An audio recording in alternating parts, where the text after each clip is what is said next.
So you were involved with the shitball. Now, what does that mean to me being a potential suitor?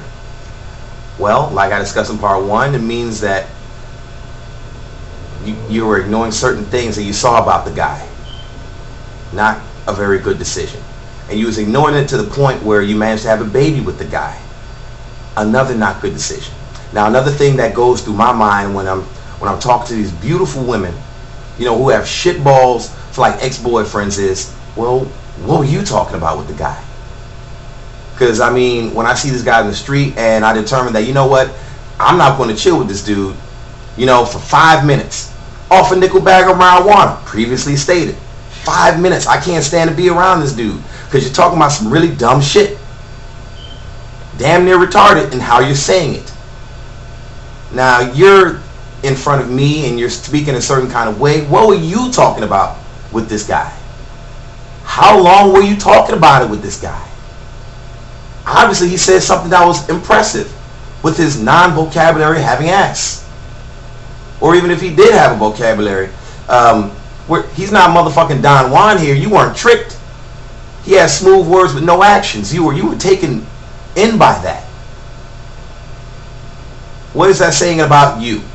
You know, either says A, you're very, very, very naive, and who wants a super naive girlfriend? She could be tricked while she's with you. You know, she was tricked before. You know, that Babe in the Woods routine. Oh, I was drunk and I was in the club and I don't know what happened. I was fucking a dude an hour later. That type of bullshit. And you're sitting there appalled and, you know, you can't believe the shit's happened to you. Nah, not going to go that route. And even then, if that shit happened to me, I would still blame myself. She gave me these signs of doing that shit. She said this and then she did that to lead me to believe that she just might just do that shit and say this shit. So, what's going on with you and that guy? You know, that's innocent scenario. Or you just don't give a fuck and you want that dick. Shall I call that what that fuck that is? Should I put a name to that? I mean, what? Doesn't that sound hoish? Or 3, you had really low self-esteem and you didn't give a fuck what the guy was talking about or who he was particularly. You was just happy to have the guy around you.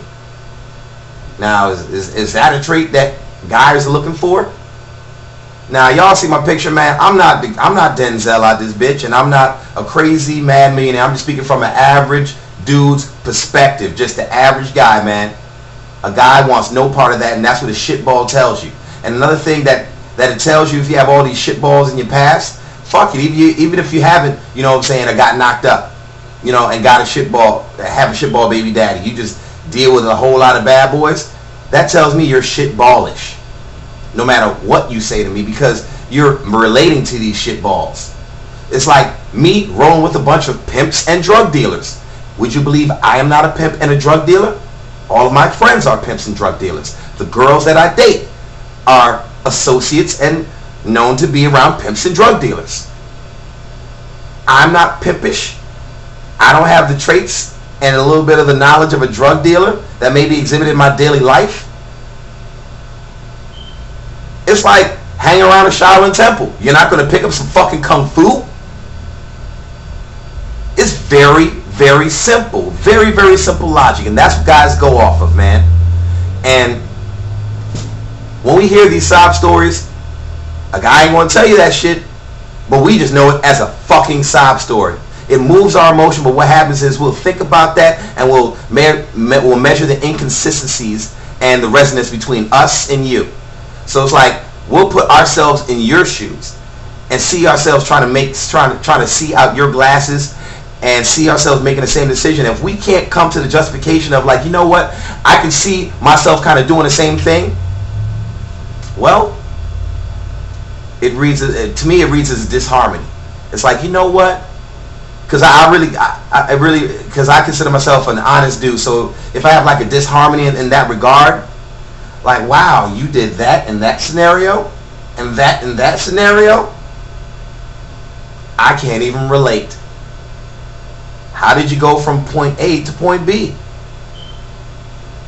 You were drunk, you were scared, and you reacted by punching the guy in the face and calling your girlfriends to pick you up at the end of the block. Wow. Not something I would do. But I'm trying to feel you. I'm sure you got that, right, ladies? A guy look at you and say, yeah, I know exactly what you're talking about, but in his eyes, he's trying to add up your logic. But you're so fine, he's not going to tell you that your shit is full of shit. He'll just sit there, look at you funny, and just nod. Okay. Cool. Another thing about dealing with these shitballs is, you know the result. If you was raised in a single parent home, like 70% of my black brothers. Hell, if you're white, you probably odds are you probably was raised in a single parent home too. I just know that it's really high in the black community. If you saw what your father was or was not, and you gauged him as a shitball, or having shitballish tendencies, or having tendencies inconsistent with the husband or father that you desire, how do you not identify these same characteristics in the dudes that you date? I.e., your father does nothing but smoke weed and lie on the couch, and he talks to your mother a certain kind of way. You meet a 21-year-old dude who does nothing but smoke weed and chill around his friends and play Madden, and he talks to you a certain kind of way. What does he want to do with his life? They don't know. Is he a potential father figure? Or is he in the same boots that your father was when he decided to leave town, with those same motherfucking characteristics? This is what I don't understand. You see, because I'm a product of a single parent home, and I have two brothers, so I saw the struggle. I saw the results of what a shitball can do to a family, and I saw what I didn't want to be. Now, if you're a lady out there, you didn't have the same conversation with yourself while you was growing up. You see, this is why I do these videos, because I truly can't understand this bullshit that I get a lot of times. People change. People change. No, they don't change. When I went to my high school reunion, these cats that was 16 doing that shit are the same cats 28, 29 doing that shit. Whatever the shit that they was on then, they doing the same shit now. So people don't change fundamentally, despite drug overdoses and attempts on their life-threatening engagements in their life. That's the only thing I've seen ever change a person. And even then, they're still at the root who they are. You just twisted the tree a little bit. You know what I'm saying? You just took off a little pieces of a branch off the bonsai. Yes, it still has the original twists and turns, but you know it doesn't quite look, and it's not shaping like it was. But it's still the bonsai tree growing twisted. Do you feel what I'm saying out there?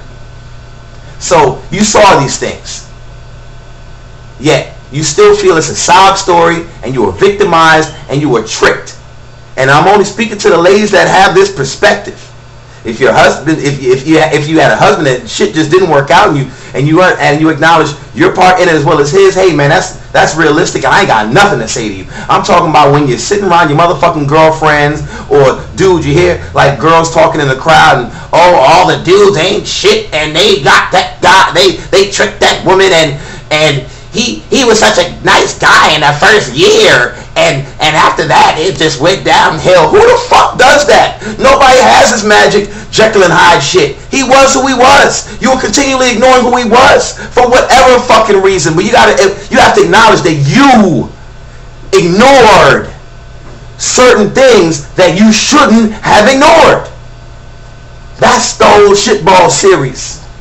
Yes, he was a shitball, but how did you react? How did you know? How should you know? When did you ignore the things that you ignored? Because you ignored them. You know what a shitball tactics are. You know, you've seen TV. You've seen the less than honorable men out here do the same things to your older girlfriends and your older cousins and your aunts and all the female relations in your whole fucking family. So if they got with the shitball and breeded the same result, what makes you think that you have a winner?